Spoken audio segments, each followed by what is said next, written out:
그러면 자기는 굉장히 친근하게 다가갔다는데 아이 지겨워. 근데 그거보다 개저씨 있어요. 개저씨 변태. 이 음식점 가서 물수건 달라 그래가지고 발도 닦고 막 목도 닦고 하는 사람들 개저씨 있어요. 근데 그게 이제 제가 왜 꼰대 이야기를 하면 우리가 생활 속에서 이렇게 하고 있는 걸 보고 아 은연중에 저 사람 참 멋있다 이렇게 느껴야 되는데 그게 안 느껴지니까 내가 뭐 왕년에 이런 거야 하면서 자꾸 강요를 하잖아요. 그래서 그게 이제 꼰대고요. 근데 그 우리의 사고방식이나 이런 걸 미래에다 강요하는 그 자체가 재난이라는 거예요. 재앙이라는 거죠. 그런데 더 우리나라에서 지금 문제가 되는 건요. 꼰대 유망주, 꽃망주, 이런 꼰대 꿈나무들이 문제예요. 왜냐하면 신입생 올해 똥군기 잡잖아요. 그리고 서열주의 문화가 있고. 그래서 국민소득 3만불 시대를 갖다가 제대로 지켜나가기 힘들다는 건 왜 그러냐면은 이 꼰대 문화가 있기 때문이라는 거죠. 우리나라에. 근데 꼰대 문화가 어디서 싹탔냐 하면은 그게 바로 사회적 자본이 결핍되어 있는 건데 사회적 자본이라는 게 서로 신뢰하고 서로 믿을 수 있고 이야기하면 그냥 믿어야 되는데 그게 안 되더라 이거죠. 근데 왜 그러냐면 우리나라는 극심한 경쟁으로 자라온 거예요. 이겨야 된다, 싸워서 이겨야 된다. 계속 어려서부터 그 이야기만 한 거예요. 그래서 과도한 경쟁 속에서 남을 돌볼 여유가 없는 거죠. 그리고 자기가 어떤 자리에 갔을 때는 그 내가 이 자리를 왔는데 그 자리를 성취했다는 것 때문에 남을 갖다 무시하죠. 그래서 차별적 편법적인 특권을 누리려고 하는 거죠. 이게 우리 사회예요 지금. 이 사회가. 근데 그게 어디서 시작됐냐면 우리도 마찬가지였을 거라는 거죠. 우리도 하루하루 살았을 때 생각하고 살지 않으면 사는 대로 생각한다고 우리 생활 속에서 그냥 보고 자란 거예요. 저도 마찬가지였고요. 저도 그냥 어쩌다 은행을 들어갔고 왜 은행을 들어갔냐면 은행 문이 9시 반에 열더라고요. 그래서 늦게 출근해도 되나 보다. 그리고 4시 반에 샷탈 내리길래 일찍 퇴근하나 보다. 그것만 알고 왔더니 안에서 일하는 건 모르고 가요. 그래서 내내 후회하고 살았는데 이게 한문 잘 모르시잖아요. 충록자 불견산이라고. 금성한 간사 시대는 한문 모르게 사슴을 쫓는 자 산을 보지 못한다고. 눈앞에 보이는 것만 쫓아가다 보니까 산이 어떻게 가는지 모르고 있다는 거죠. 저도 마찬가지였어요. 저도 뭐 은행에 다녔고요. 그래서 저는 프라이빗 뱅킹 쪽을 주로 했고요. 근데 나중에 그 은행에서 나와서 이제 계몽주의적인 생각을 가지고 있었어요. 대학에서 부자 강의도 하면서 이 못 살고 힘든 애들한테는 이렇게 교육을 시켜줘야지. 내가 컨설팅 해줘야지. 가르쳐줘야지. 그래서 이놈들이 잘 살게 될 거야. 하는 생각을 했는데 실제 나와서 보니까는 내가 컨설팅 해주려고 하는 사람이 나보다 모르는 게 아니더라는 거죠. 사회 구조적인 문제가 더 컸지 그 사람 실력 문제가 아니었다는 거죠. 마치 지식과 정보를 주면 걔 문제가 해결되는 거냐 그럼 그러게 사회 구조가 너무 지금 힘들어진 거. 그래서 다시 안 되겠다. 사회복지 공부를 다시 했어요. 그래서 사회복지 석사를 하면서 사회적 기업에 대한 이야기를 하다 보니까는 이제 이렇게 흘러서 이렇게 서민금융 연구원도 같이 만들게 되고 이런 시절까지 왔네요. 제가 좋아하던 시였어요. 한참 바쁠 때 잘 나갈 때 거의 한 달에 한 번씩 헤드헌터로부터 스카우트 교섭이 들어올 때는 진짜 이렇게 지점장들이 전화해서 부행장님 요새 건강 어떠세요? 야 이 새끼 할 말이라 빨리 해. 시간 없어. 너 뭐 필요해? 막 이러던 시절이 있거든. 뭐 복잡하게 인사 말해. 막 직설적으로 이야기해. 그러다 이제 잘릴 때가 살살 된 것 같다 보니까는 올라갈 때 보지 못한 꽃이 싹 보이더라고요. 이런 점도 있겠구나. 그리고 거꾸로 그때부터 제가 야 요새 잘 지내니? 뭐 요새 뭐 건강 괜찮니? 물어보기 시작하더라고요. 그리고 나오고 나니까요. 비로소 사회가 보여요. 노를 젓다가 노를 놓치고 나니까는 그때서 비로소 넓은 물을 돌아다보게 되고요. 그때 사회를 배우게 되는 것 같아요. 그래서 그 사회를 보다 보니까는 진짜 행복이란 무엇이냐. 내가 쟁취하는 게 행복이 아니라 오손도손 가난한 집 행복이 진짜 행복이구나. 이런 걸 느껴봤어요. 옛날 노래 여러분 빈대떡 신사라는 노래 아실 거예요. 몇 년도쯤 노래 같아요 이거. 이게 43년도에 나온 노래인데 6.25 이후에 한참 우리나라 국민소득 60불 시절에 나온 노래인데 요리집에서 매를 맞는데 돈이 없어서 이렇게 매를 맞고 그러더라고요. 굉장히 낭만적이잖아요. 지금은 매를 맞으면 이제 대박이에요. 폭행 사건을 고발해가지고 평생 기업권을 얻어내고 막 그래야 되는데 지금은 돈 없어 맞는 사람은 집에 가서 마누라한테 맞죠. 너 어디서 돈 카드 긁었어 하고. 근데 저는 이게 되게 기가 막혔어요. 돈 없으면 대포집에 가서 빈대떡이나 부쳐먹지. 아니 지금 시절에 국민선 3만 불인데 월급 타면 빈대떡 사 먹으러 가는데 60불 시절에는 돈 없으면 빈대떡을 사 먹냐고요. 이게 뭔가 좀 이상한 것 같아요. 우리 꼰대들 삶은 그랬거든요. 열심히 일하고 그냥 있는 대로 저축하면 노후에 대한 고민 안 했어요 사실. 그리고 외벌이 가정이었잖아요. 외벌이. 지금 가장 제 친구들 중에 가장 후회하는 애들이 그거잖아요. 와이프 학교 다니는데 야 그만두고 가정에 충실해 해가지고 지금 땅을 치고 후회하잖아요. 그냥 놔두는 애들은 와이프 그 사학연금 받는 거 편하게 사는 거. 그리고 저희 때 해외 건설 한 3년 갔다 오면 아파트 샀거든요. 저 졸업하고 곧바로 뭐 사우디 갔다 오고 한 친구 3년 딱 들어와서 이제 조금 아파트 사고 그랬는데 그게 최대한 대출 받아 집을 사고 줄여 쓰면 돼요. 그게 재테크였어요. 집값이 올라가니까. 근데 그 당시에는 명예, 사랑, 정의, 인격 이런 게 되게 소중했고요. 저도 은행 다닐 때 그랬어요. 제 좌우명이 주빈 야트인데 주간에 빈들거리고 야간에 테레비 보는 게 내 좌우명인데 야근하라 그러면 제가 저녁에 야근하고 이러려면 내가 동대문시장 가서 장사를 하지 내가 은행을 왜 다녀요. 은행 다니는 거 이제 폼나는데 넥타이 메고 시원하게 앉아있고 그러는 거지 야간에까지 일하려면 내가 차라리 돈 벌지. 근데 실제 그랬단 말이에요. 은행 안 다니고 동대문시장 장사했으면 돈을 더 벌었어요. 그런 시절이었죠. 근데 지금은 통장이 월급이 통장 스쳐간다 그러잖아요. 땡 하면 땡땡땡땡 빠져나가고 어디서 새는지 몰라요. 그리고 남들 해야 될 게 되게 많아요. 스마트폰도 해야 되고 커피도 마셔야 되고 홈쇼핑도 해야 되고 그러면서 전부 애들이 이제 빚부터 시작하더라고요.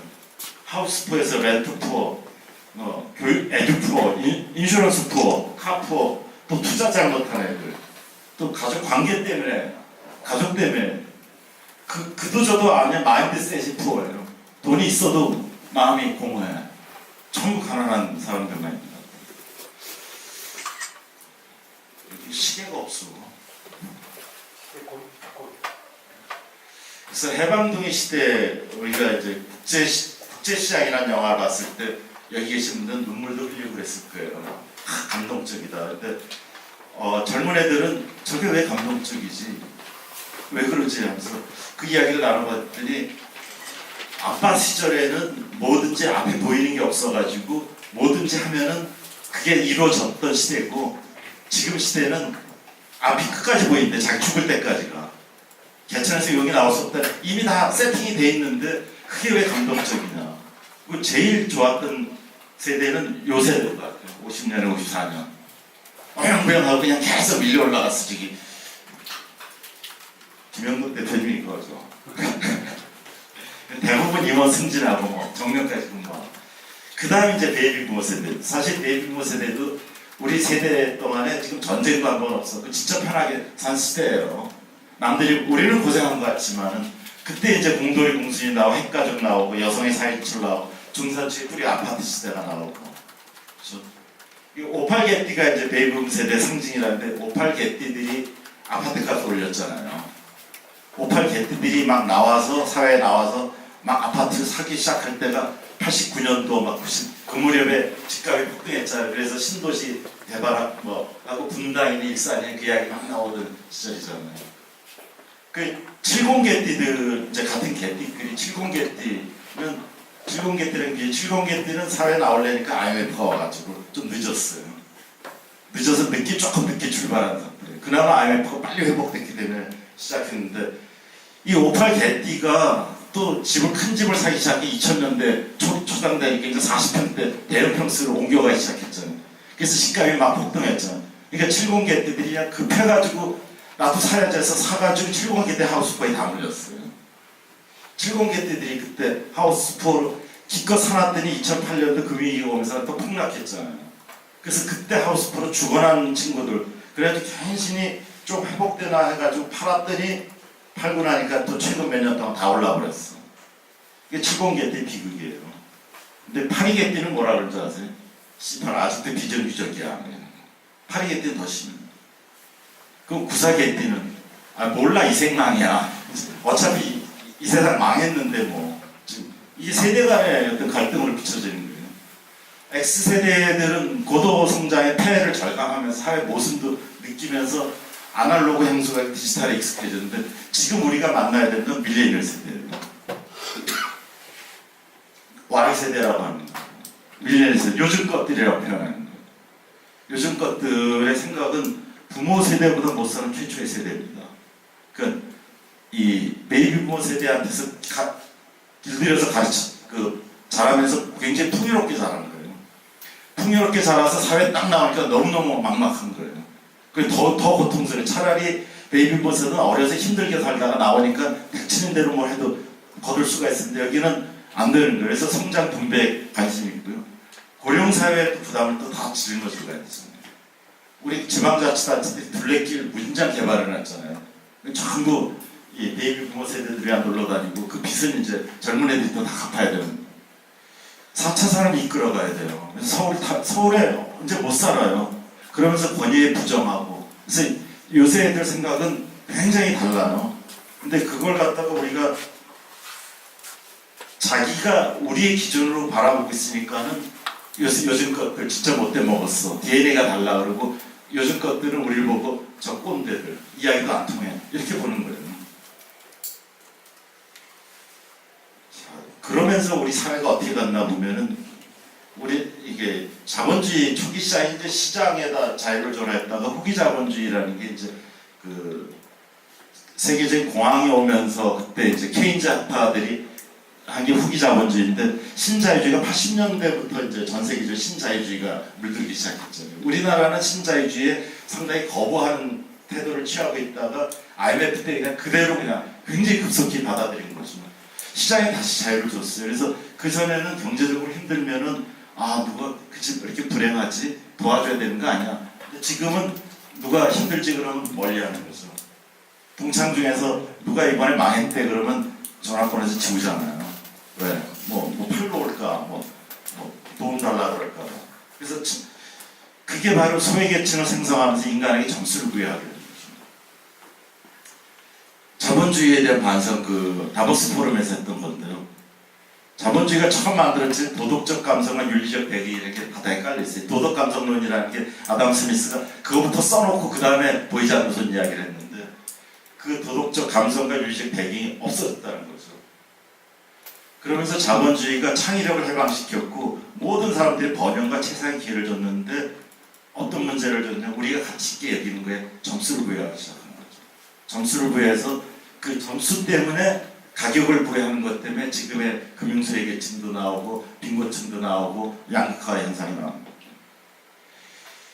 그러면서 끝없이 우리를 소비에다 몰아넣었어요. 자본주의 소비를 다른 차원으로 이동시킨 거거든요. 필요한 걸 구매하는 사람이 아니라 필요하지 않은 것을 소비해서 자본주의 잉여 생산물을 뒷받침하고 있는 게 우리 소비자들이에요. 그런 현상이 어떻게 발전했냐면 상위 1%의 소득 분포. 상위 1%의 소득 분포에 보면 우리나라 비교적 적습니다. 그래서 이 정도 와요. 한 13%. 근데 제가 보기에 상위 1%가 심한 거는 별로 그렇게 문제가 안 돼요. 100명 중에 하나 그런 거 안 보면 되니까 쟤는 저렇게 사나 보다 하고. 근데 이게 더 문제인 것 같아요. 10%예요. 지금 이게 더 올라가가지고 상위 10%가 50%의 소득을 가져간다는데 10%라는 건 옆에 보여요. 다 보이는 사람이 내 주변에서. 그리고 이 10%라는 의미는 어떤 기득권층을 유지하는 자기네라는 세력을 구축하는 거거든요. 그게 청나라 시절에 만주족이 그냥 50%만 장악해도 전체를 중국을 지배할 수 있었잖아요. 이게 상위 10%, 이게 이제 사회적 갈등을 불러일으키는 거예요. 그러면서 우리가 고속정장의 빛과 그림자라는 게 예전에 고속성장 시기에는 돌봄의 고리가 있었어요. 국가에서 관치금융에서 기업을 살렸고 그 기업에서는 집에 가장에 있는 남자 가장을 살렸고 그러면 가족들은 남자 가장한테 다 매달려 살았고 전태일 씨가 자살했을 때 소득이 얼마였냐 뭐 그런 이야기를 해보면 되게 재미나요. 분신 자살했지만 그 사람이 혼자 시다로 하면서 4인 가족이 먹고 살았어요. 근데 고용 환경이 너무 열악하고 막 이런 것 때문에 그거에 대한 운동했지 먹고 사는 문제가 아니었어요, 사실. 근데 이 순종의 고리가 이렇게 가니까 순종의 가족은 집에 아버지를 존중하고 그 다음에 우리는 기업에 대해서 순종하고 기업은 국가에 순종하는데 이게 IMF에 끊겨버렸어요. 경제적으로 각자 도생이에요. 그러다 보니까 각자 도생하려니까 삶에서 오는 스트레스 너무 심해지는 거죠. 경제 단위가 지금은 가족 단위가 아니잖아요. 다 개인 단위가 되고요. 결혼이라는 게 뭐 사랑의 약속이 아니라 경제적인 협약. 왜 결혼을 못하냐 했더니 남자애들은 결혼 준비가 안 돼 있다는, 결혼 준비라는 게 집이 있고 경제적인 준비가 안 돼 있다는 거고, 여자애들은 왜 결혼하는 게 준비된 남자놈이 없다는 게, 남자가 준비된 남자놈이 없다는 거예요. 이런 문제들이 결국은 우리가 발전과 성장을 담보로 해서 미뤄왔던 어떤 과제를 지금 해결해야 되는 게 아니냐. 이게 크다. 그리고 우리에게 가장 어울리는 사회 형태가 뭐냐. 경제 성장하고 인간 행복이라는 게 어떤 관계를 갖느냐. 그럼 우리가 경제 성장 지수를 말할 게 아니라 어떤 이제 행복 지수에 대한 이야기를 해야 되지 않나. 그러다 보니까 성장과 분배인데 지금은 이제 한 단계 더 나가기 시작했어요. 성장과 분배가 아니라 그런 미래에 대한 분배까지도, 환경에 대한 분배까지도 같이 고민해줘야 되는 시대가 아니냐. 그래서 우리 모두가 협조함으로써 좋은 상태를 만들 수 있음에도 불구하고 각자 자기 걸 추구하는 바람에 사회를 더 망치고 있는 거 아니냐. 그래서 나온 게 이제 이런 생각들을 하는 거죠. 원래 경제학은 이기적인 인간을 중심으로 합리적인 생각을 한다는 게 이기적인 생각을 한다는 거죠. 근데 그렇지 않더라. 이타적인 인간들이 있더라. 동물들도 그렇더라. 원초적으로 내재된 게 있더라. 그리고 성과 평가하고 보상의 시스템이 사회적으로 정의로운가 하는 고민을, 이건 제가 만들어 봤어요. 1%에 성공하잖아요. 근데 그 성공하는 사람이 1%가 99%의 실패를 뒷걸어 선가해 있는 거죠. 자기가 암만 뛰어나다 무인데도 혼자 닦았다 그러면 아무것도 못하는 거잖아요. 누가 해놓은 걸 조립하고 조합하고 해서 자기가 성공하는 거죠. 그 밑에 99%에 대한 사회적 보상은 뭘로 할 거예요. 그리고 그 가로수길, 젠트리피케이션, 가로수길에 사람들이 많이 방문해서 값이 올랐는데 그 가로수길에 값을 올리는데 가장 공헌한 사람이 누구냐 이게. 거기 놀러 간 사람이 가장 공헌한 거 아니에요. 놀러 간 사람이 가장 상승시켰죠. 그리고 가게 한 사람. 근데 거기서 아무런 역할을 안 한 건물주가 그 보상을 받아야 되는 거예요. 그래서 원래 제가 부자 가르칠 때 부자의 비결은 딱 이거였어요. 비용은 사회하고 수익은 사회화하는 게 부자가 된 비결인데 이게 공정한 사회가 되느냐. 이런 이야기들이 이제 새로운 관심을 사회적 경제 조직이라는 얘기를 꺼낸 거죠. 그러니까 사회적 경제 조직에 관심을 갖고 나오는 게 이런 일련의 흐름 속에서 사회적 경제에 대한 관심이 높아지고 이거에 대한 흐름이 나온 거죠. 우리나라에서 사회적 경제 조직하면 사회적 기업, 마을기업, 협동조합, 그리고 자활기업 이렇게 하나 더 있어요. 자활센터. 근데 그건 보건복지에서 넣은 거 같고요. 근데 우리나라 사회적 기업 라이선스 문제예요. 사회적 기업 진흥원에서 이제 인가를 해주는 건데, 근데 여기 사회적 기업이 우리나라는 이제 등록조를 베끼는데, 이게 왜 처음에 출발했냐면 고용노동부에서 주관하다 보니까 일자리 중심으로 했어요. 그때 제가 사이드로 들은 이야기는 고용노동부 사무관하고 보건복지부 사무관, 행안부 사무관 같이 연구를 하러 갔는데 고용노동부 사무관이 제일 똑똑해서 지가 먼저 치고 나가고 그러니까 행안부에서 지금 우리 마을기업으로 갈 거야 뭐 이랬다고 해가지고 선수를 뺏겠다고 하는. 그래서 일자리에 주로 초점을 맞추죠. 근데 마을기업이라는 게 프로젝트 산업이죠. 커뮤니티 비즈니스.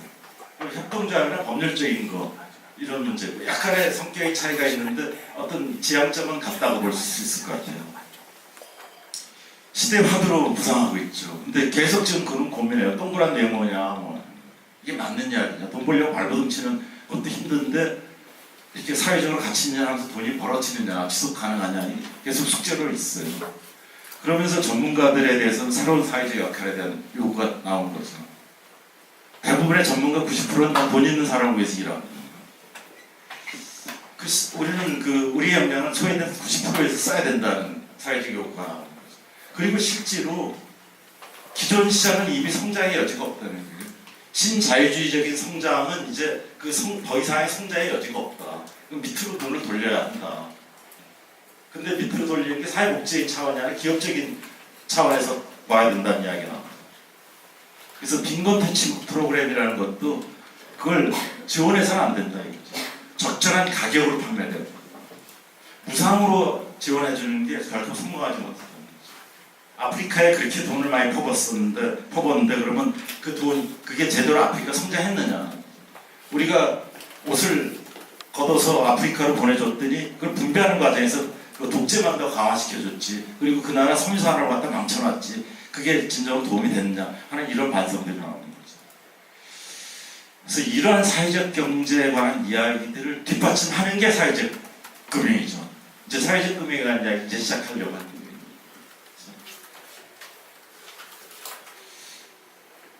넘어가죠. 사회적 금융의 개념, 제가 뺏겨왔어요. 서울시 사회적경제아카데미 사회적금융론이라는 교환이스에서 뺏겨왔어요.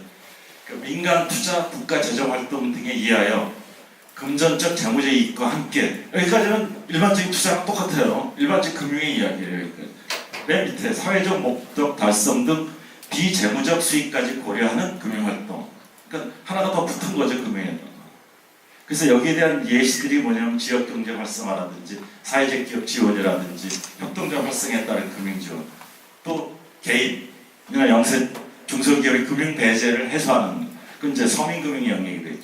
이런 이야기들이 사회적 금융의 개념이고요. 사회적 금융의 특징이라는 건 가치지향적이다 이거죠. 금융이 개인과 사회의 지속 발전에 공헌한다는 거죠. 저도 금융인 생활했죠.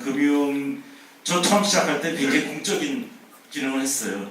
예금 잔액 증명서도 은행에서 다 띄워주고 뭐 공과금도 우리가 다 받고 그러다가 제가 은행의 수익성을 확보해라 막 이래가지고 제가 발의했죠. 정기를 안 받겠다. 그랬더니 한전에서 난리는 받으려면 원가가 500원 들어가는데 한 건에 300원이라도 내라. 그랬더니 막 정부에서 무슨 소리야, 어떤 놈이 또 이 이야기를 했어. 그래가지고 저 외환은행 대리인데요. 그래가지고 막 행장실로 전화 오고 막 난리 친 적이 있는데, 그래서 결국은 장표를 다 통일시켜 와라. 그럼 우리 기계화한다. 그래서 지금 공과금에서 공과금 다 기계에서 내잖아요. 근데 예전엔 다 공적 기능이었어요. 이건 은행이라는 게 공적 조직이었어요. 근데 그 다음에 이제 금융이 실물 경제를 뒷받침하는 핏줄의 역할을 했는데, 금융이 산업으로 발전하면서 이 핏줄이 살을 뚫고 나오니까 그래서 금융위기가 온 거잖아요. 실물 경기를 뒷받침하니까 금융이 산업으로 했는데 금융이 독자적인 산업으로. 그래서 사회적 금융은 그 지속 발전에 공헌해야 될 관계지향 금융이다. 공동의 사회적 책임을 실현하는 관계 금융이다. 임팩트 지향 금융이다. 가치지향적 신용 매개를 통해 사회 변화를 추구한다.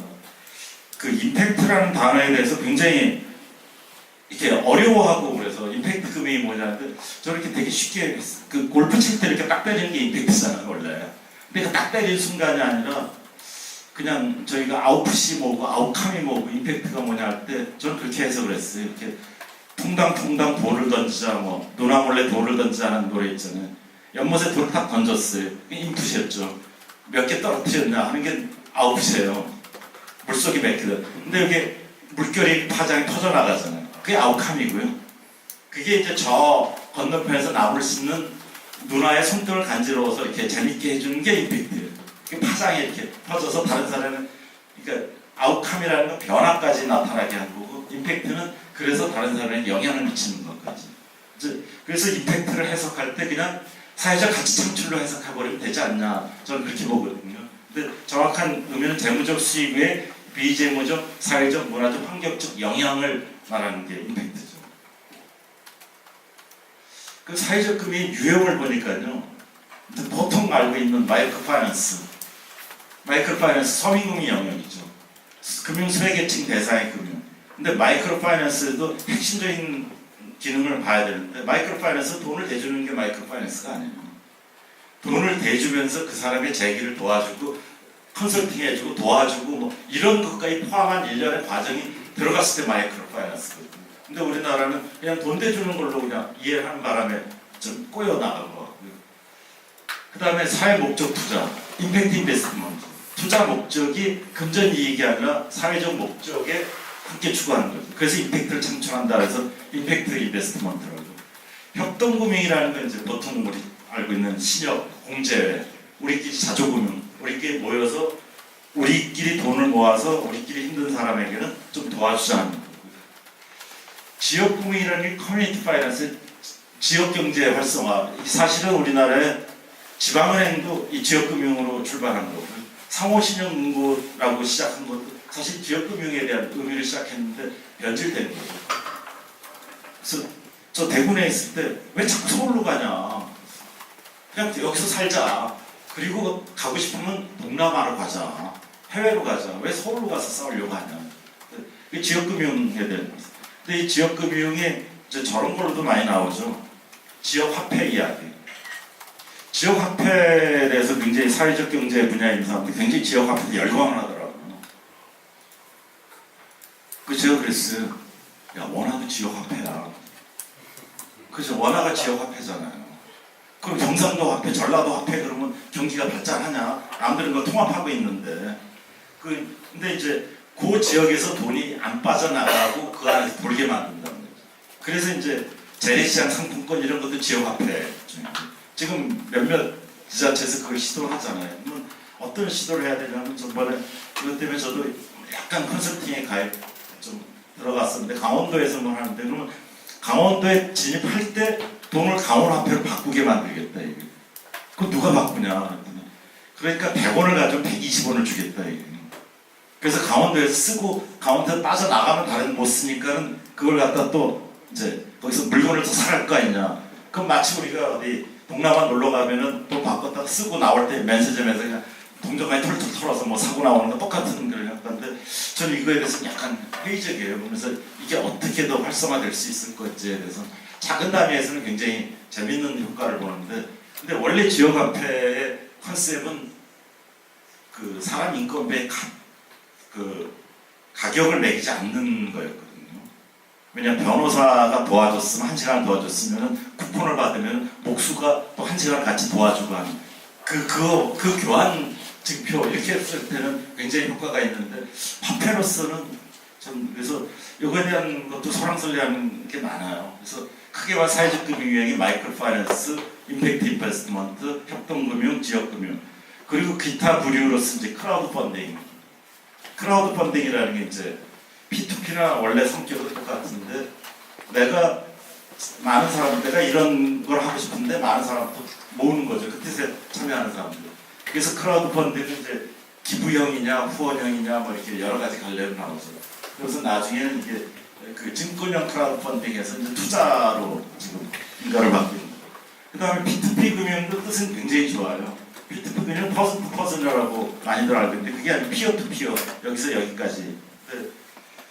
최근에 이제 P2P 금융이 굉장히 발달하면서 문제가 생기기 시작했죠. 왜냐하면 어느 쪽으로 갔냐면 처음에 이제 신용대출로 시작했어요. 팝펀딩 우리 전번에 갔던 신현욱이나 이렇게 신용대표 같은 경우. 그래서 구구절절한 사연이 쓰면은 이제 돈들이 들어가는데 되게 거의 다 실패를 했어요. 잘 안 모이고 모이면 뜯기고 그러다 보니까 동산으로 갔고 또 P2P 금융이 마치 핀테크의 총화인 것처럼 청와대 3마디 하는 바람에 막 활성화되다 보니까 그 시행사들이 돈 모으는 그 작업으로 다 돌아가가지고 지금 문제가 되고 그걸 좀 바로 잡겠다고 하는 게 이제 우리 김민정 대표가 하는 그 청년 5.5 P2P 이런 거고요. 저도 한살림 펀딩이라고 P2P 거기 지금 이사로 같이 들어가 있는데 그런 데는 이제 자조금융의 성격이에요. 한살림에서 그 생산자가 이제 납품하고 근데 생산할 때 돈이 모자라는 걸 갖다가 어차피 소비자들이 소비할 사람들이 투자를 해요. 그리고 그 다음에 납품하고 나서 돈 나오면 그때 회수하고 그래서 그 한살림 펀딩 같은 P2P는 대출 이자율이 4.7% 좀 올리자 그러니까 완강하게 저항하더라고요. 더 올려야 된다니까 못 올린다. 그 대신 투자한 사람도 가져갈 수 있는데 포획성 투자에서 투자한 사람한테 그 수수료를 갖다가 자기가 수익에서 2.5% 수수료 2.5% 더 내겠다. 뭐 이런 거예요. 그러면 자기가 가져갈 돈이 1%밖에 안 돼요. 뭐 이런 거 이제 사실 협동금융 안에 있는 P2P로 작용하고 있는 거고 소셜 이펙트 펀드는 이제 전번에 우리가 한번 공부했거든요. 네. 그 사회복지 분야에 대해서 민간에서 돈을 갖다가 조달해서 이쪽의 분야를 갖다가 임팩트 펀드로 표현하는 거예요. 그래서 이렇게 보면 이제 사회적 금융이라는 거를 이렇게 보면 지금 앞에서 말한 요 전체를 다 아우르는 게 사회적 금융이고요. 임팩트 금융이라는 거는 결국은 보통 헷갈리기 쉬운데 사회 목적 투자의 성격 이걸 갖다 임팩트 금융이라고 표현하고 있는 거죠. 서민금융이라는 거는 우리 사회적 금융에서 맨 위에 마이크로 파이낸스 분야. 그러니까 우리 서민금융연구원은 이 에어리어에 들어가 있는 거예요. 그럼 포용금융은 또 뭐냐 그러더라고요. 그래서 포용금융에 대해서 어제도 무슨 경영학과 교수랑 술 한잔 먹어서 이야기했는데 그 포용금융이라는 게 무슨 포용국가 때문에 나온 단어 아니에요. 그거 아니고 유엔에서 이미 훨씬 먼저 나오고 그걸 이 현 정권에서 오히려 갖다 쓴 건데 인클루시브 파이낸스 아니면 파이낸스 인클루전 표현하는데 요거는 사회적 금융이라면 약간 성격이 달리 볼 수도 있을 것 같아요. 왜냐하면 금융약재단 금융서비스 기회제공인데 실제 우리 김영국 대표님 보내줘야 제가 베트남 갔다 왔잖아요. 파이낸스 인클루전 서미트에 거기 사회 안수사 실장이랑 이렇게 같이 갔어요. 거기 가서 보니까는 어떤 애들은 IT에 있는 애들이 굉장히 많이 와요. 금융회사 많이 와요. 그래서 뭐냐면 거기는 금융거래 접근성이 힘들어가지고 동남아 같은데 베트남만 해도 한 30%가 금융거래를 못한다는 거예요. 왜? 은행이 없어. 지점이 없어서. 근데 모바일이 발달되면서 이제 다 금융거래를 할 수 있겠다. 그러니까 이거는 야 이제 장사를 해먹을 때가 몇년 늘어나는구나 하는 그런 관점이고요. 또 한쪽에 같이 온 사람들은 한쪽에 금융교육하는 사람들이 왔어요. YWCA에서도 오고 그거는 이제 금융문해력 이 금융에 대한 지식이 부족해서 금융거래를 못하는 사람들 교육을 시켜준다.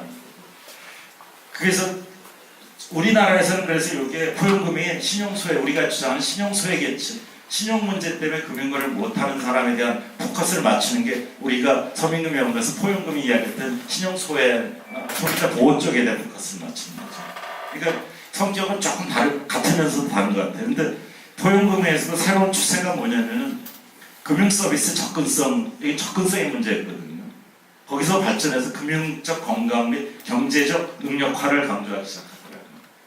그러니까 그런 이 사람이 제대로 할 수 있게 하는 것까지가 포용금융이다. 근데 결국 이거 큰 의미의 줄기로 사회적 금융의 줄기 안에 들어가지만 그 어떤 출발점이나 용어의 차이는 그런 정도 있는 것 같아요. 사회적 금융, 사회적 기업, 사회적 금융 게 굉장히 멋있어요. 낭만적이에요. 그래서 지난번에 서울시 사회적 경제과에서 이렇게 뭐 세미나 하는데 그래서 시니어들이 사회적 금융, 사회적 기업에 참여해서 이렇게 뭐 활발하게 활동해야 된다 그래서 제가 물어봤어요. 너무 낭만적인 생각 아니냐고. 돈 벌려고 발버둥 치고 자기 퇴직금 가져가면 다 날리는데 이거 뛰어나는 게 그렇게 많냐, 그렇게 멋있냐, 그런 능력을 가진 사람이 얼마나 되냐 그랬더니 그 나중에 사회적 경제과장이 그 공개석상에서 그렇게 이야기하시면 돼요. 근데 한겨레 신문에 또 그 이야기 다 실어봐는 거네. 아유 한동안 내 사회적 경제과를 갈 수가 없게 만들었어요. 근데 실제 다른 고민도 좀 해봐야 돼요. 사회적 기업들이 어떤 금융이 필요하냐. 이거에 대한 이야기가 굉장히 많거든요. 그래서 임팩트 펀드도 만들고 사회적 금융을 활성화시켰는데 근데 정작 사회적 기업들이 필요한 금융이 뭐냐 이게 사업의 확정 발전이냐 R&D냐 시설 투자냐 아니면 운영자금 부족을 충당하냐 이쪽이 더 많더라고요. 근본적으로 돈을 못 벌고 있다는 거죠.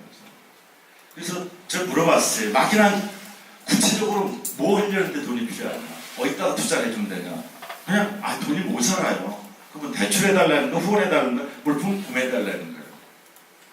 중장기적인 사업 계획이 있는 거냐 너희는 무슨 사업을 하는 거냐. 근데 이게 불분명하더라고요. 그럼 금융시장이라는 게 사회적 영리기업하고 투자에서는 컨셉은 마찬가지잖아요. 근데 여기에 대한 고민들이 많아요. 그래서 임팩트 투자에도 관심, 지원 확대가 있는데 투자하는 시장에서는 투자에 마땅한 기업이 없다는 게 고민이고요. 또 사회적 기업들은 아니 이거 투자해가지고 원금 다 가져가면 안 되죠. 80%만 100원 빌려줘서 80원만 가져가면 되는 거 아니에요. 그래서 아니 그러면 누가 투자해? 그럼 누가 투자해 줄 거냐? 왜냐하면 시장 관리라는 건 임팩트 투자도 자산운용사의 투자 상품이에요. 그래야지 투자자가 계속 나올 거 아니에요. 내가 암만 선한 투자자이지만 내가 줬더니 주는 족족 깨져가지고 돈을 80%밖에 회수를 못한다면 누가 투자해요? 원금 투자 수익 가능해야 자금 모집의 영속성이 보장되는데 이거에 대한 게 없어요. 그러니까 사회적 기업들은 현실 수익 실현이 어려운데 우리가 사회 가치 창출을 위해서 이런 노력하는 걸 보상해달라 이거죠. 그래서 그 말도 일리가 있어요. 사회적 가치 창출에 대한 보상이 가격으로 나온다면. 그래서 그 다음에 근데 이 이야기 한번 하고 가죠. 그 사회적 기업에서 이야기하면 이제 금융에 대해서 굉장히 강조를 해요. 돈을 필요로 하는 사람이 자금하게 하는 게 금융인데 금융이 제 역할을 하지 않는 거 아니야. 근데 그거는 이 중학교 사회에 나온 책이에요. 금융이라는 거는 신용을 위해 자금 이전하는 걸 말하고 장단기나 단기금, 장기금 상환과 이자 변제에 대해서 상대방을 신용하는 게 금융이지 돈이 필요한 대로 가는 게 금융인 줄 아냐. 그래서 제가 맨날 그 얘기, 사회적 기업가 너희 요거 중학교 금융을 배워서 그래. 금융의 본질을 안 배우고. 우리 돈이 필요하니까 돈을 주셔야 되는 거 아니에요. 근데 그게 사회적 금융이 아니라는 거죠. 그러다 보니까 이제 어떤 당위론과 현실론이라는 게 이제 지금의 문제예요. 당위론이라는 건 인내 투자, 착한 투자, 이런 데 장기 투자하는 걸 하고 심리적 보상에 만족하는 투자가 있을 거 아니냐. 그 재무적 수익과 심리적 수익. 저는 이거 동의해요. 이런 분들이 굉장히 많았으니까요, 주변에. 나는 그냥 원금만 안 달라가면은 내 심리적인 그 수익이 있기 때문에 고맙다. 그리고 실제 김영대님이 아직도 오마이 컴퍼니에 투자하신 분이 저랑 이야기해서 그런 분이 있어요. 그 다르백년이라는 그 포럼을 하시는 분인데 그냥 이야기할게요. 이거 막 그래서 내가 동영상 찍는 거 되게 싫어요. 한 30억 정도 자기 재산이 있어요. 외국의 기업에 사장을 하시고. 그래서 한 10억이면 충분히 살 것 같더라. 20억을 사회에다 내놓는데 기부하기 싫다. 이게 사회에 내놨을 때 사회적 투자가 돼서 이게 원활하게 돌아갔으면 좋겠다. 그렇다고 내가 그걸 꼭 해소하겠다는 건 아니다. 근데 그게 계속 작동을 했으면 좋겠다. 그래서 오마이 컴퍼니를 소개했더니 그 자리에서 그럼 대표를 한번 만나자 해서 5억을 투자하시더라고요. 뭐 그런 투자 있어요. 근데 현실적으로는 어떤 투자 상품으로서의 포트폴리오의 포함이 돼야지 시장이 성장하고요. 사회적 기업도 기업을 생산성 효율성이 추구가 돼야지 이게 지속 가능하거든요. 언제까지 남의 도움을 가지고 살 거냐 그런 고민이에요. 그러다 보니까 그럼 사회적 가치에 대해서 누군가 보상을 해주면 되지 않냐. 그럼 사회적 가치 측정을 해서 거기에 대해서 시장 유통 구조를 만들면 되지 않냐. 탄소 배출권처럼. 우리가 지금 기업들이 장애인을 고용하게 돼 있는데 은행도 고용 안 하잖아요. 그냥 벌금 물고 말잖아요. 그럼 이제 사회적 가치를 얼마큼 내놔라. 못 내놓으면 돈을 내라 하든지 이게 탄소 배출과 다른 지수를 개발하면 가능하지 않겠냐 해서 실제 저 지수 개발에 대한 고민들을 해요. 하고 있어요. 그래서 그 지수에 대한 거, 그러니까 사회적 가치 측정을 해보자. 그 사회적 가치라는 걸 뭘로 측정할 거냐 할 때 제가 이렇게 여러 개를 제가 과학봉 안에서는 그러더라고요. 사회적 기업 진흥원에서도 사회적 가치를 측정하잖아요. 근데 그 취약계층 일자리에 포커스를 맞춰. 그러니까 그거 보고 인정해 주는 거고. 그 다음에 저희는 이제 희망만드사 B컵 인정을 받았는데 이 B컵 인정 받은 게 되게 재밌어요. 사회적 기업에 대한 인정을 받아볼까 하는 거는 뭐 그걸 받아가지고 뭐 특별한 뭐 혜택을 보겠다는 게 아니라 어떤 기업 이미지상 사회적 기업 인정을 받으려고 사회적 기업 진흥을 갔었어요. 그랬더니 금융 쪽에서 사회적 기업 인증 받은데 딱 한 군데입니다. 그게 한국이지론입니다. 그것도 3년 만에 받았는데요. 그것도 금융감독원의 조모, 성모, 목모라는 사람이 하도 아우성쳐가지고 할 수 없이 내준 거예요. 하는 게 한국이지론이었어요. 근데 이거 가지고 서류만 이만큼 되고 그 복잡한 일을 왜 하세요? 그리고 사회적 기업 인증 받으면 어떤 도움을 받으실 거예요? 돈 받을 거 없는데 하지 마세요. 그리고 저희한테 나중에 그냥 희망만드사 하는 대로 하면 나중에 거꾸로 사회적 기업 진흥원에서 사회적 기업 인증 안 받으실래요? 하고 물어볼 때가 올 거다. 그래서 아니 난 관심 안 두겠다. 근데 그러던 차에 아쇼카재단에서 미국의 아쇼카재단에서 그 금융소외계층을 위한 아이디어 모집하는 게 있어가지고 누가 그걸 소개를 했었어요. 그래서 디스리 주빌리 이덕준 대표가 영어로 다 해가지고 거기다 출품을 했어요. 그랬더니 굉장히 좋은 아이디어다. 굉장히 필요한 거다. 특히 개발도상 국가가 아니라 이미 그 선진화되고 자본주의 국가에서 굉장히 필요한 상담 서비스인 것 같다 하면서 상을 안 주더라고요. 대한민국의 그런 정도는 대한민국 자체 내에서 자금 조달이 충분히 가능할 거라고 본다 하면서 방글라데시 뭐 이런 나라에 주더라고요. 근데 그거 하다 보니까는 또 한쪽에서 그 미국의 B 코퍼레이션 인증이라는 게 있는데 그걸 한번 해보시죠 해서 그냥 우연찮게 했어요. 굉장히 복잡한 B컵 인증은 뭐냐면은 이 회사가 진짜 사회적 기업으로서 성장 가능성이 있는지 그래서 투자의 가능성을 투자 가치를 갖다 봐주는 거예요. 그래서 그 가버넌스부터 환경에 대한 이야기, 사회적 가치 창출에 관한 이야기, 뭐 그 직원들에 대한 예우 뭐 이런 것까지 다 보는 항목이 거의 책 한 권이더라고요. 근데 그거는 이제 그 레이팅하는 게 있는데 기어스 레이팅이라고 그 레이팅에서 점수를 매기고 거기에 대한데 요거는 어떤 목적이냐면요. 이런 기업은 앞으로도 계속 성장할 수 있을 거다 해가지고 저희를 넣어놔가지고 뭐 그것도 전 세계 10% 안에 계속 지금 몇 년째 들어갔는데 해외에서 자꾸 연락이 와요. 만나자고. 그래서 저희 관심 없어요. 이게 그렇게 측정하는 게 이제 B 코퍼레이션 측정이 있고 SK재단에서는 뭘 했냐면 최태원 씨가 그 잠깐 학교에 갔다 오셨잖아요. 학교 안에서 이제 공부를 열심히 하셔가지고 사회적 기업에 대한 책을 썼는데 그러면서 생각해낸 게 소셜 프로그레스 크레딧 사회적 기업들이 사회적 가치 창출하는 거에도 보상을 못 받고 있는 것 같다. 그 사회적 가치 창출하는 것 같다. 금전적으로 계산해가지고 일부를 보상해주자. 그래서 실제로 사회적 가치 창출 내역을 금전적으로 계산해요. 그래서 거기에 한 25% 정도를 지금 보상해주고 있어요. 저희도 한 3년째 받으니까 한 5천만 원씩 받은 것 같아요. 그래서 여기도 그 많은 사회적 기업들이 많거든요. 한 100여 개의 사회적 기업들. 그걸 일일이 측정하려니까는 하나의 컨설팅 회사에서 처음에는 죽으려고 하더라고요. 저희도 한 10번 이상 만났어요. 이걸 뭘로 측정해야 되냐. 그래서 제가 그랬어요. 자살하려고 했던 사람 오늘 설려낸 거 얼마 쳐줄 거예요. 아니, 그 상담 가치가 변호사 상담보다 훨씬 높은 것 같은데 그러면 시간당 얼마 쳐줄 거예요. 그러다 결국은 정부에서 하고 있는 그 금융복지상담센터에 들어가는 비용하고 계산했더니 또 거기서 조사해보니까 금융복지상담센터에서 한 건하고 희망 많은 사람 한 건하고 질이 다르더라. 거기 4건이랑 희망 많은 사람 한 건이랑 똑같은 가치를 갖는 것 같다. 그래서 막 그렇게 계산하는 거예요. 그 소셜 임팩트 본드는 역시 정부 예산 절감이니까 여기도 사회적 가치 측정해야 되잖아요. 근데 여긴 측정하는 방법이 정부 예산적인 측면으로 들어가는 거죠. 그러니까 어떤 사회적 가치 측정하는 게 되게 많아요. 그리고 최근에 아예 사회적 가치 연구원이라고 SK에서 만들어버렸어요, 회사를. 그래서 센터 포 소셜 엔터프리너럴 뭐 스타디스인가 해가지고 굉장히 뭐 CS, ES 뭐 이제 이런 걸 통합해서 어떤 걸 만들어보자는 거예요. 또 회계학회에서도 고민하더라고요. 사회적 가치를 갖다가 계산해가지고 재무제표에 반영시키겠다. 그래서 젊은 학자들이 이거 연구를 해요. 그랬더니 꼰대 학자들이 이것들이 미쳤나? 너희들 회계학을 뭘로 보는 거야? 뭐 이런 논쟁이 또 있어요. 근데 이게 필요하다는 거죠. 그래서 이게 제가 보기에는 한 10년쯤 걸리지 않을까요? 이런 거에 대한 지수가 나오고 그러면 어떤 사회적 공감도 형성되고 그렇게 되면은 아까 말한 대로 이게 가능해지겠죠.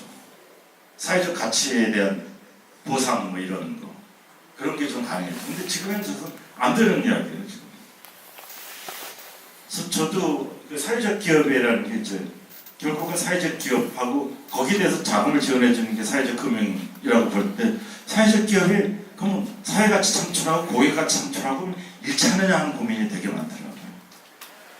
실제 사회적 기업 하는 사람들의 우리나라의 사회적 기업들이 왜 그렇게 출발했냐면 그러니까 사회복지, 뭐 지원단체, 뭐 사회 시민단체 이런 걸 기업으로 만들어가지고 오기 시작했던 것 같아요. 그러니까 어떤 기업의 면모가 있는 게 아니라 사회봉사의 면모가 굉장히 강합니다. 그래서 사회가치 창출은 되는데 고객가치 창출이 돼. 고객가치 창출이 안 된다는 건 선택하는 고객이 없다는 거죠.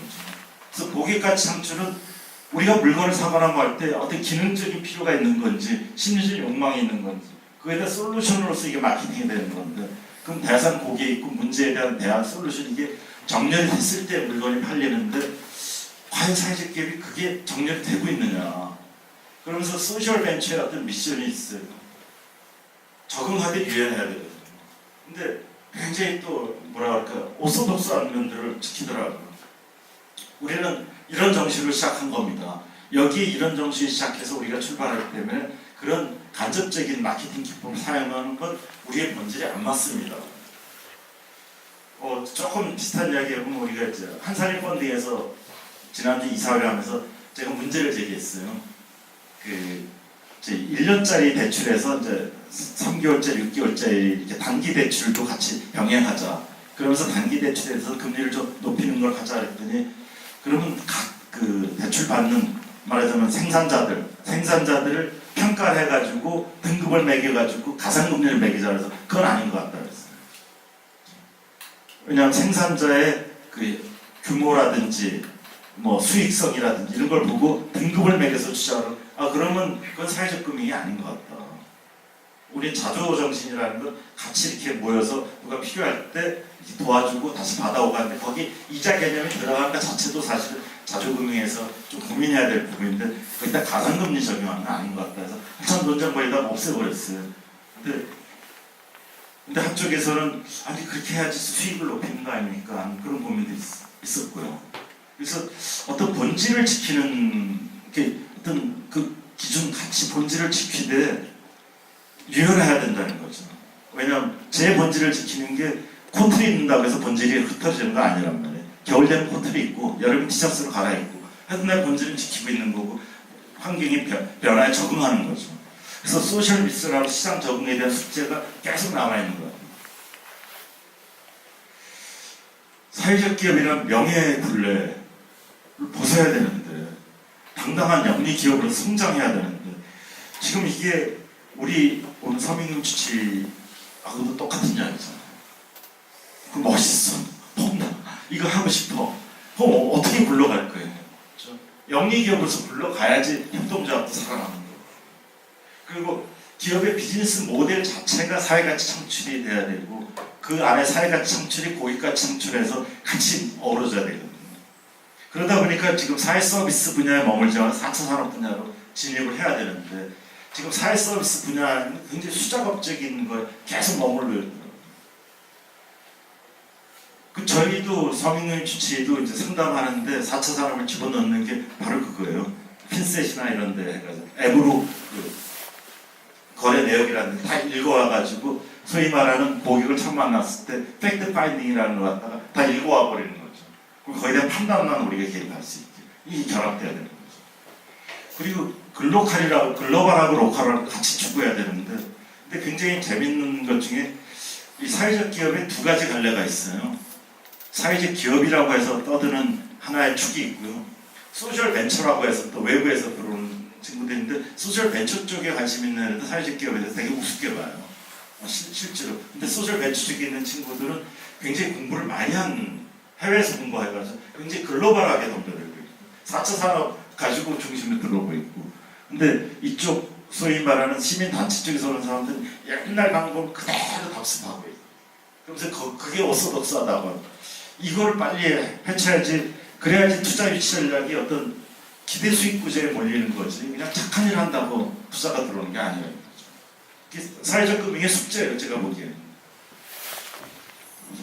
6시쯤 다 쏘고 나니까 화약이 없잖아요. 화약 가져오니까 화약 어딨어? 그러니까 저쪽에 그냥 우르르 몰려서 가다 보니까 화약이 폭발해버린 거예요. 그러니까 그 다음은 진짜 오함투제 되면서 40만 명이 가면서 그냥 거기 그때 죽은 게 한 5만 명 죽었다. 300명한테. 그거예요. 혈리전투는 뭔지 아세요? 제가 나온 백골 사단도 여기서 장렬하게 도망다니는 5군단인가 모여가지고 혈리 있잖아요. 혈리에 모여있는데 중공군이 한 개 고지를 딱 점령한 거예요. 근데 아주 핵심 고지를 중공군이 일개 중대가 점령했는데 그때 우리나라의 유명한 장군님께서 그 당시에 그 참모총장이 이 한국말이 안 돼서 영어로 하던 있어요. 나중에 국방부 장관도 하고 하시던 분. 그분이 와다가 헬기 타고 가버렸어요. 나는 몰라 니들이 알아서 해. 그러다 보니까 사단 전체에 소문이 난 거예요. 우리가 도망가야 된다고. 그래서 300명한테 밀려가지고 일개 군단이 괴멸당하는 게 혈리전투예요. 이런 역사가 있는데 저도 사회적 기업에 대해 사회적 기업이라는 게 나온 2007년도니까 벌써 10년이 넘었잖아요. 10년 동안에 사회적 관심을 굉장히 일으켰어요. 다 알아야지 사회적 기업에서. 그리고 개념을 현실화하기 시작했어요. 그리고 10만 대군을 양성했어요. 사회적 기업.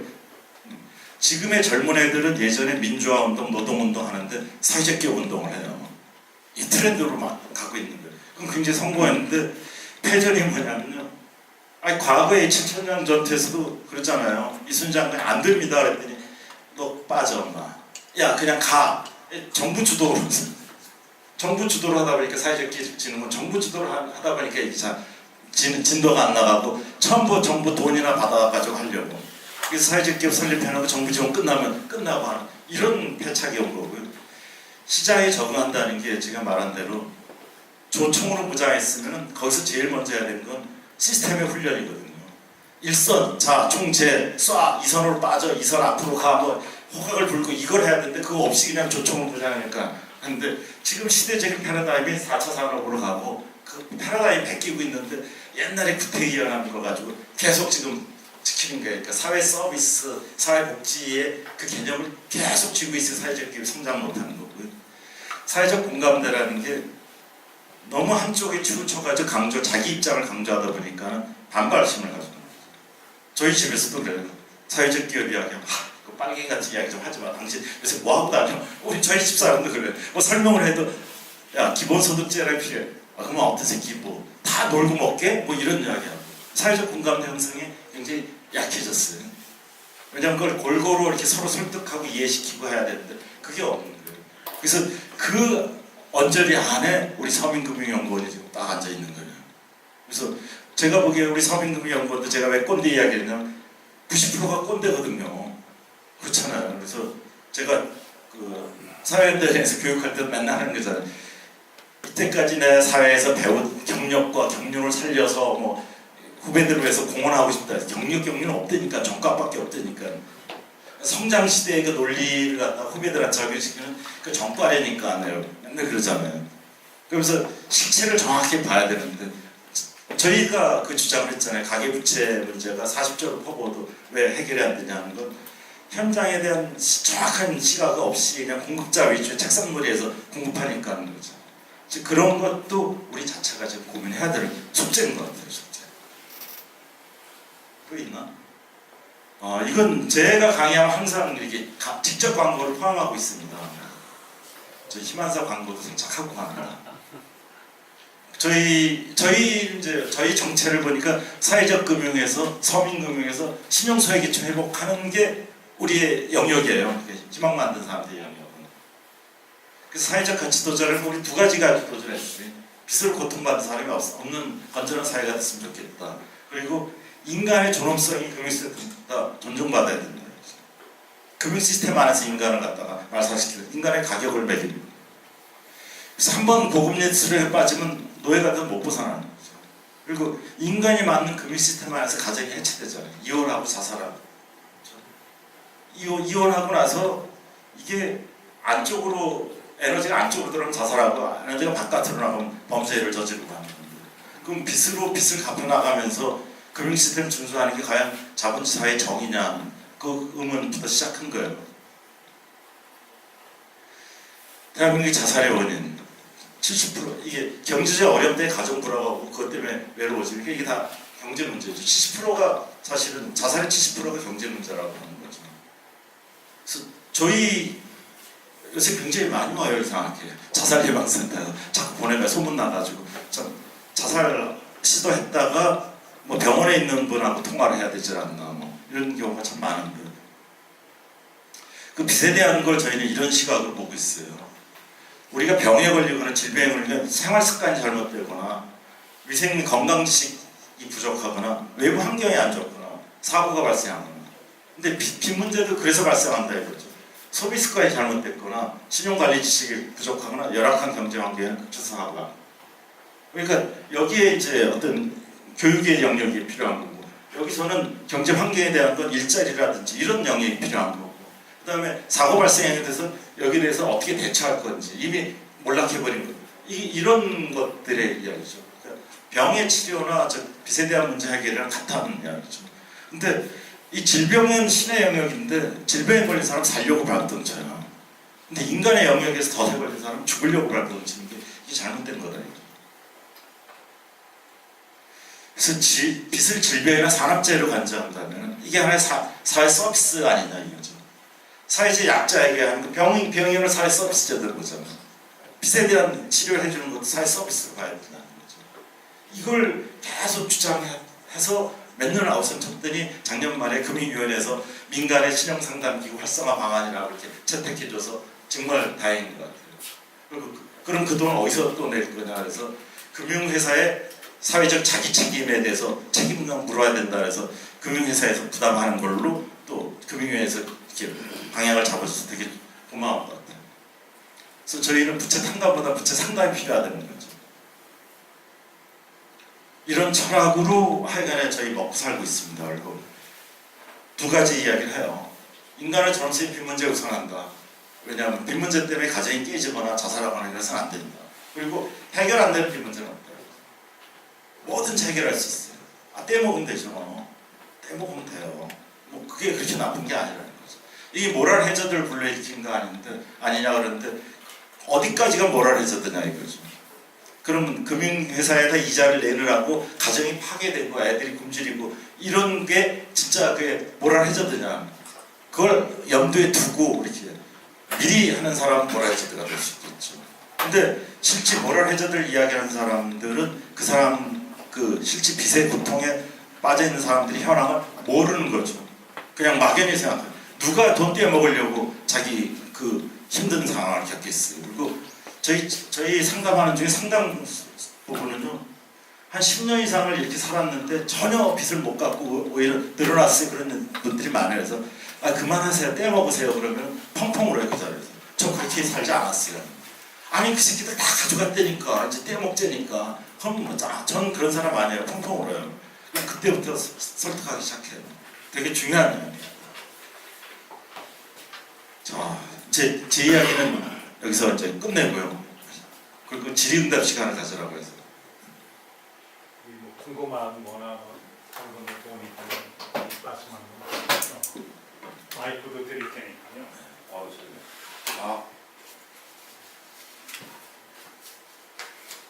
원래 2시간 나가거든요. 사소한 거고요. 아니 진짜 아주 사소한 건데요. 사회적 기업을 쓸 때 표기할 때 사회적 기업은 하나의 고유명사를 붙여 쓰는 거거든요. 그래서 여기에 PPT에 우리가 흔히 알고 있는 사회적 기업은 사회적 그 기업, 뭐 경제적 가치, 사회적 가치지만 그러니까 우리가 다 전문가들이니까 사회적 기업이라는 걸 쓸 때는 사회적 기업이라고 고유명사를 붙여 쓰는 게 맞는 것 같아서 지금 대표님 PPT에 다 띄워 있어서 예, 저는 추천해 드렸습니다. 저 반대해요. 아 그래요? 어떤 저는 왜 특별한 반대하냐면 사회적 기업에는 이렇게 고유명사가 돼서는 안 된다는 근데 그냥 사회적 가치를 창출하는 기업이 사회적 기업이다 이렇게 가야지 그게 어떤 임명하니까는 인증하고 하니까 이제 사회적 기업이라고 이렇게 지는 거 아닌가. 근데 그 자체가 난 잘못됐다고 보는 거죠. 그럼 의도를 가지시고 네, 그런 생각을 해요. 사회적 기업이라고 쓰고 싶지 않아요. 비슷한 생각인데 어쨌든 앞에서 배운 거라고 그렇죠. 네. 또뭐 그리고 사회적 기업이라는 말을 함부로 쓰면 안 돼요. 인증받지 않은 데가 쓰면 안 돼요. 이렇게 돼 있는데 그것도 횡포다. 또 혹시 다른 분은 뭐 말씀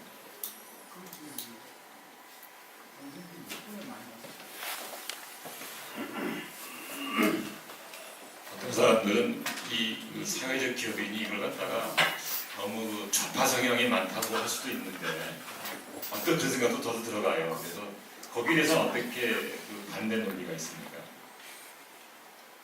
반대 논리가 아니라 원래 출발부터요.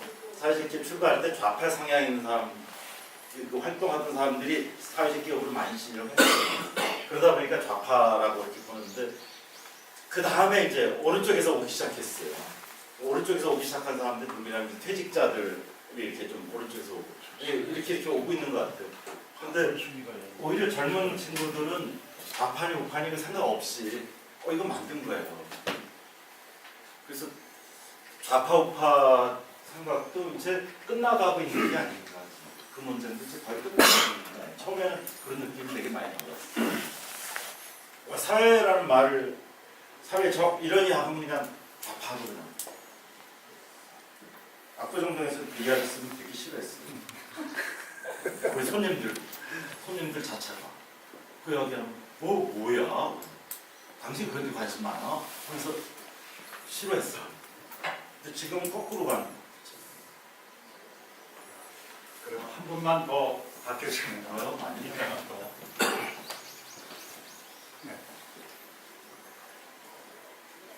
우리가 그런 생각을 좀 많이 가져야 되겠다는 생각이 자본주의의 주의 경제 체제에서 살다 보니 여러 가지 우리 안의 문제가 우리 스스로 해결할 수밖에 없는 우리 안의 문제가 많이 발생을 했기 때문에 자본주의 경제를 보완하고 자본주의 경제 체제 내에서 생긴 문제를 해결하기 위한 자구책이 어떻게 보면 사회적 경제의 출현이나 마찬가지잖아요. 그래서 이걸 대립적으로 보는 시각이 아니라 보완적인 관계로 봐야 되는데 여전히 사회에서는 이걸 대립적인 시각으로 보는 것 자체를 좀 막을 수 있는 방법을 먼저 좀 생각을 해봐야겠다는 생각을 평소에 많이 하거든요. 그래서 그거에 대해서 어떻게 설득을 할 것인지 우리의 문제를 우리 스스로 직시하고 그 문제를 우리 스스로 해결하는데 우리 모두 어떻게 힘을 모을 것인가 가장 중요한 것 같은데 그것들을 좀 생각하는 방안들이 연구가 많이 됐으면 좋겠다는 생각이 그런 논쟁이 많잖아요. 그럼 사회적 경제라는 게 지금 자본주의 경제에서 대체를 할 거냐? 그러면 아니다 보완할 거냐? 그럼 어느 정도가 적합하냐? 그러면 한 10% 정도만 역할을 해주면 되는 거 아니야? 그런 생각도 해보고 어제 그 이야기 있었거든. 공공기업의 사회적 가치 창출에 대한 평가제도 이런 이야기를 하는데 가서 들어봤더니 한쪽에서는 이제 경영혁신실이라든지 미래혁신팀에서는 이제 사회적 가치가 뭐고 밀어붙이는데 일반 직원들은 지금 뭐 하자는 거예요. 그게 굉장히 힘들다는 그런 이야기를 하더라고요. 근데 그 정부에서는 이제 공공기업에 대해서 모든 그 기업의 평가, 공공기업에 대한 평가 시스템 자체를 갖다 사회적 가치 창출에 못을 박아서 KPI 자체를 바꾸겠다 이런 이야기가 나오는데 한쪽에서는 뭐 하자는 거냐 이런 이야기가 나오고 아직 사회적 공감대 거기까지 형성되지는 못합니다. 사회적 기업들이 안정적이고 지속 가능하게 발전하려면 인내 자본이 좀 필요할 텐데 그 인내 자본은 어디서부터 출현하는 것이 가장 바람직하다고 볼까요? 그게 제가 보기엔 이제 인내 자본이라는 게 지금 처음에는 인내 자본이 기다려주면 되는 거예요. 언제까지 기다릴 거냐. 그래서 제가 말하는 게 시설 투자냐, 뭐 중장기 계획이 있는 거냐, 이렇게 버티다 보면 어떻게 잘 되겠지 하는 거냐. 근데 그게 실제로 이제 임팩트 펀드나 이런 걸 갖다가 한국사회투자 그 재단도 있었잖아요. 그러면서도 공무원들은 거기에 대해서 원금 훼손이 있어서는 안 된다 해가지고 되게 애먹었던 거고. 그리고 지금 한국사회가치투자 거기서도 지금 돈을 좀 모아서 하는 것 같은데 거기서도 거기 이제 멤버들도 이제 사회적 이쪽 분야에 보건복지 분야에 있던 친구랑 아주 정제인 금융 분야에 있던 친구한테 내부적으로 계속 지금 의견이 맞았다 털렸다가 지금 막 그러더라고요. 서울 지역에서 사투기금을 운영을 했었는데 사투기금과 이제 신입 매칭 펀딩을 해서 대출을 해줬는데 결국 리스크가 생각하던 것보다는 작았어요. 작았는데도 빨리 해소를 하다 보니까 뭐 고기를 좀 잡을 수 있는 장비를 만들려면 배도 만들고 그물도 만들고 어부도 인건비도 좀 미리 주고 그런 시간이 좀 필요한데 해소를 빨리 하다 보니까 상당히 그 사투기금을 사용하던 사회적 기업들이 당황하고 어려움을 겪었거든요. 한쪽에서는 그 설득했어야 되지 않냐, 뭐 우리 장기적으로 가능하다는 것 같다 플랜을 잘 제시했어야 되는 거 아니냐 하는 거 한쪽에서는 우리가 보니까 안 될 것 같더라 뭐 이런 이야기도 하고 지금 그 아주 그 절충점에 있는 것 같아요. 제가. 그리고 저는 이제 저걸 꼭 끌어들이고 싶은 거예요. 이 실제 이렇게 뭐 하다 보니까 없는 사람들끼리 돈을 모으더라고요. 여기에 공감하는 사람들끼리 모으니까 푼돈을 모으더라고요. 그래서 이게 왜 투자 수단으로 들어가야 된다. 그래서 PB센터나 돈 있는 사람들 일로 가야 된다 해가지고 PB센터, PB본부장하고 이런 후배들한테 이야기하니까 아 형님 무슨 이야기예요 지금 사회적 이야기니까 또 어디 와서 하려고 그랬어요. 그래서 야 내가 직접 할게 그랬는데 아예 아직 우리 고객들은 아직 그 수준은 아니었는데 그쪽에 대해서 저는 왜냐하면 돈 있는 사람들이 뭐 은행에 뭐 한 몇십억씩 펀드 투자하는데 그중에 1억 쪽에다 투자하는 거에 대해서 그리고 리스크가 그런 시장보다 훨씬 낮다고 보거든요. 그렇게 높지 않아요. 뭐 전혀 모르는 브라질에도 갖다 던지고 뭐 러시아에 던지고 이러는데 근데 그거보다 훨씬 눈에 보이는 데인데도 근데 아직 그 사회적 공감대가 아직은 아닌 것 같아요. 그 노력이 그게 어쩌면 우리 서민금 연구원에 있는 사람들의 역할을 지금 하고 있어요. 네, 우리 제도금융권에 있다고 온 사람 대부분인데 제도금융권을 어떻게 해야 돼요? 예, 저도 하나 뭐 질문 내지 코멘트. 예, 아까 공공기관 나왔는데 내가 공공기관 경영평가위원을 한 4년 정도 하다 보니까 잘 아직까지 관련이 되는 부분이 있는데요. 사회적 가치 이 지표가 옛날에 박근혜 정부 때는 효율성 뭐 이런 걸 가지고 있다가 갑자기 바뀌어가지고 사회적 가치 지표가 큰 지표로 들어갔거든요. 근데 공공기관이 뭔지를 몰라가지고 일자리를 얼마나 하고 안쪽 정규직을 얼마나 바꾸고 지금 그 공공기관이 있는 이웃 동네에 얼마나 지역 사회를 위해서 얼마나 하는가 그것까지만 지금 생각을 하고 있는 것 같아가지고 지금 그것만은 아니고 그게 아닌데 지금 잘못 이렇게 너무나 지금 그쪽으로 생각하고 있는 게 아니에요. 어제 이야기 나온 게 이제 그래서 그러면 한전의 설립 목적 자체에 법률을 바꿔야 된다.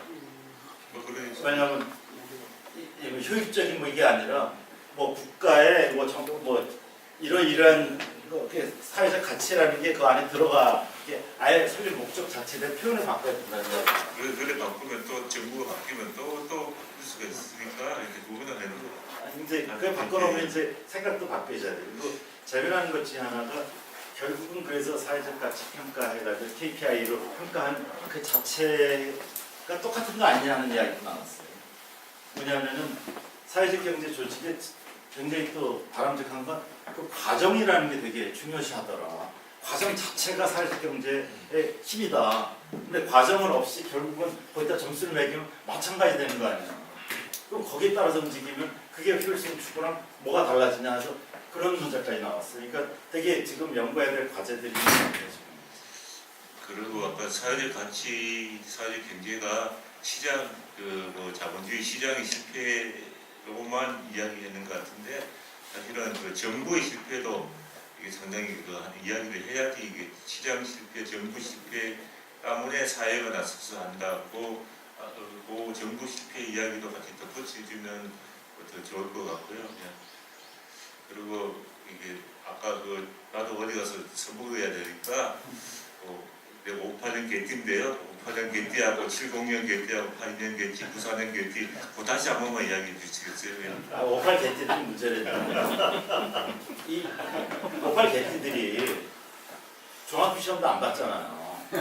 대충 올라왔잖아.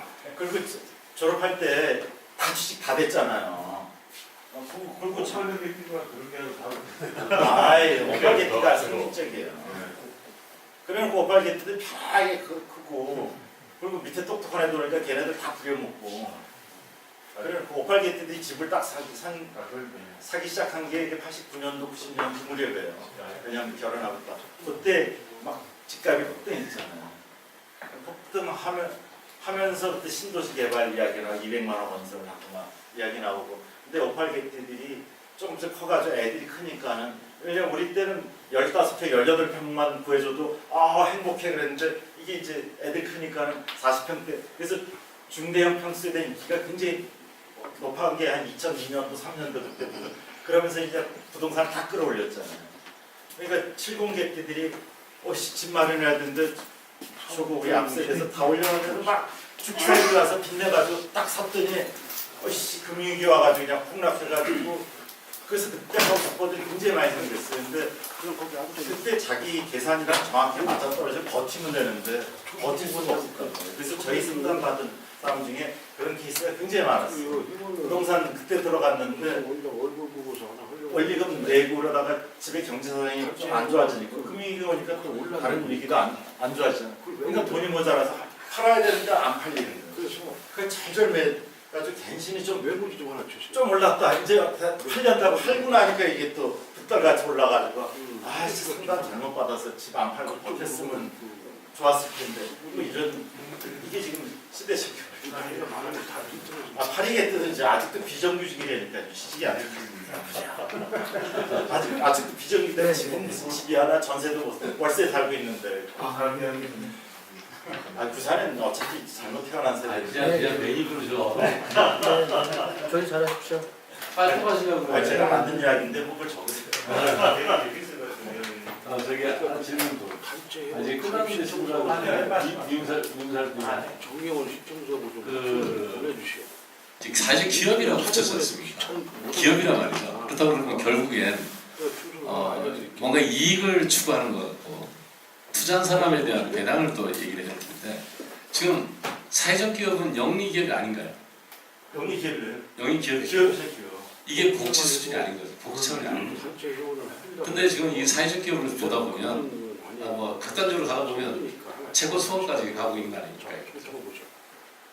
그러니까 이 부분에 대해서 그 엄격한 어떤 우리가 훈련을 사전에 그러니까 그 부분에 있어서 훈련을 통하고 실무적인 그 조치를 가지 않고 이게 그냥 하나의 뜻만 좋고 해서 접근한다 그러면 이 시장에서 그야말로 모랄해저드가 그냥 일어나는 거 아닐까요? 근데 실제 전에서 그때 320이 공무원들하고 그런 이야기 해봤었어요. 만나봤더니 그럼 어떻게 하면 돼요? 그 말 맞아요. 왜냐하면 사회적 기업, 사회적 경제에 대한 관심도 불러일으키고 사회적 기업도 그 IT 버블이라는 게 있었잖아요. 그 중에 이렇게 살아남아가지고 이제 하잖아요. 그러면 정부에서 거기서 예산을 쓰고 그래가지고 그럼 어떻게 하냐 이거. 그러니까 골라서 하나씩 키우면 너무 커지냐 이거지. 그래서 그 말이 일리가 있더라고요. 돈 헛되이 쓴거 아니냐. 아니 쓴거 같지만 그래서 이렇게 많이 관심도 가지고 저변을 확대하지 않고 그 말이 상당히 일리가 그 안에서 자기가 살아남냐 못 살아남냐 또 사회적 기업가들도 자기 책임이에요. 자기 책임이죠. 자기 책임이고 우리처럼 망하는데도 그래가지고 제가 말씀하신 중에 비익국서 한국도 연구해주고 정경원이 가입시키고 사회적 기업이 가져나게 아니 합동으로 해서 거기서 하고 싶은 게 그거 하나 할 때 SK에서 사회적 지금 오늘 처음 들어봤거든요. 우편으로 좀 하나 주고 새로 만들었어요. 그래서 요 평가하던 친구들 이렇게 다 모여가지고 맨날 연구하고 있다가 저한테도 몇 번 와서 이야기를 그래서 여기서도 이 컵에 대해서 자기가 다 조사했고 어떻게 하는지 자세히 좀 써가지고 알려주시오. 뭐가 나올 수도 있겠다. 그리고 제일 좋은 게 젊은 친구들이 하고 있길래 정치인을 끌고 오는 게 제일 좋은 거 아니에요? 이제는 사회적도 마찬가지가 아니고 현관은 금융을 관계했는데 아까 말씀하신 대로 조원 정보가 하나 해준다는 금융이라는 게 기본적으로 돈을 빌려주고 이자를 받쳐서 받는 거다. 그게 그렇죠. 금융의 기본이다라고 했는데 우리가 사회적 금융하고 포용 금융하고 하자라고 하면서 아무도 손해보려고 하는 사람이 없어요. 그동안에는 돈을 빌려주고 못 받는 부분에 대해서 뭐 메꿔주자든가 뭐 이런 제도가 없이 금융 소유자들을 저기 뭐야 케어하자. 쉽게 얘기해서 어디 가서 돈 못 빌리는 사람들한테 쉽게 돈을 빌리게 하고 이자가 이자를 비싸게 주고 빌리는 사람들한테 싼 이자를 빌려주자. 근데 그 사람들이 못 갚아. 그거를 갖다가 일반 금융회사들, 제도권 금융회사들한테 야 니들 그런 금융해라. 이렇게 하면 할 수 있겠습니까? 만약에 그거 못한다면 거기를 누가 해야 되는 건지 어떻게 해야 되는 건지 이런 거에 대해서 부회장님 어떻게 생각하세요? 그래서 저는 이제 뜻자 이거죠. 왜냐하면 금융회사의 사회적 책임이라는 게 은행에서 이게 병원균이 은행에서 안 해주니까 이제 저축은행 가고, 안 해주니까 대부업체 가고, 안 해주니까 불법사금 가고. 지금 미소금융에서 그 연구하고 있어요. 그러니까 저 돈 잘 버는 금융회사들 다삥 뜯어가지고 아니 잘 벌어서 뜯는 게 아니라요. 어차피 그거 양산하고 그 돈이 네. 더 저기네가 본 거잖아요. 거기서 그 일정 부분을 받아가지고 그냥 받아놓으면은 그 돈을 누가 정당하게 잘 쓰는지 모르잖아요. 설사 그거를 갖다가 우리가 그 인증을 해줘서 그 돈 가지고 진짜 어려운 소상계층한테 제대로 쓸 수 있도록 해주면은 연구원이 기본적으로 저 개인적으로는 그런 생각을 해보는데요. 그런 것들을 사실은 정부에서 나서서 제대로 좀 할 수 있는, 쉽게 얘기해서 사회자금을 한다, 소형금융을 한다고 한다면 적어도 금융회사에 돈을 못 빌리는 사람이라는 건 금융회사에 그냥 안 빌려주는 게 아니잖아요. 그 사람들한테 잘 갚을 것 같은 사람 왜 안 빌려줍니까? 빌려주지. 근데 값이 모자랄 거라고 판단되는 사람인데 그 중에서 갖는 사람이 있지만 어쨌든 일정 금액의 종잣돈을 가지고 그런 분들한테 포용금융을 해준다든가 해서 나중에 회수될 수 있는 어떤 가능치를 염두에 두고 그 한도를 정해서 그 범위 내에서 그걸 운영을 하면 제가 볼 때는 어느 정도 문제 해결에 실마리가 풀릴 수 있다고 보는 거거든요. 그리고 그걸 좀 더 효율적으로 할 수 있는 방법들을 자꾸 연구해내면 제가 볼 때는 지금 우리가 얘기하는 포용금융을 조금이라도 해낼 수 있는 기관들이 생기고 방법도 나올 것 같은데 저희가 그런 것들에 대해서는 전혀 저희가 신용회복위원회 연구 보고서 어제 그저께 이렇게 첫 번째 이제 마지막 제출했는데 그 내용이 인간상담기구 활성화 방안 네. 그걸 갖다가 처음에 어떻게 할 거냐 하다가 이제 저는 그렇게 가닥을 잡았어요. 심사를 해가지고 인증을 주자.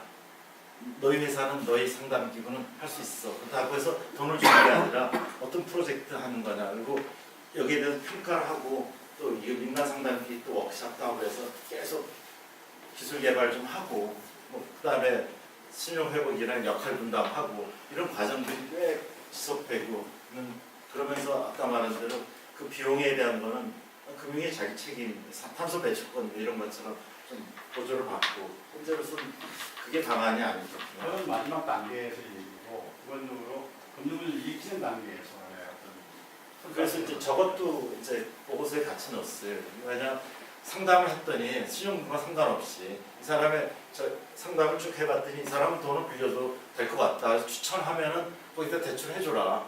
무슨 금융 상품이 아니라 그 대신 거기를 일정 부분은 이 상담 기구에서도 책임을 좀 뭐 부담을 하든지. 왜냐면 저희가 보니까는 뭐 그게 신용 등급 뭐 이런 거에 상관없이 이 사람은 괜찮을 것 같은데 신용도 떨어져가지고 무조건 안 해주고 20 몇 프로를 쓰는 게 맞냐고. 이 사람도 한 10%만 해도 잘 굴러갈 것 같은데 그런 사람도 발굴해서 여기서 추천해주면은 집행 확인하자. 오늘은 발굴할 수가 있는데 사실은 발굴이 어렵죠. 아니 그러니까 그 1대1로 상담해가지고 플랜을 다 짜줘야지 가능한. 민욱수의 그 학년의 처음에 정말 녹화를 추출하던 사람들이 오히려 잘 성실하게 갚았다 이런 얘기 있잖아요. 근데 또 생각하면서 사회적 금융을 혹시 캐나다의 데자르베인이라고 신용협동조합 전 세계 22개의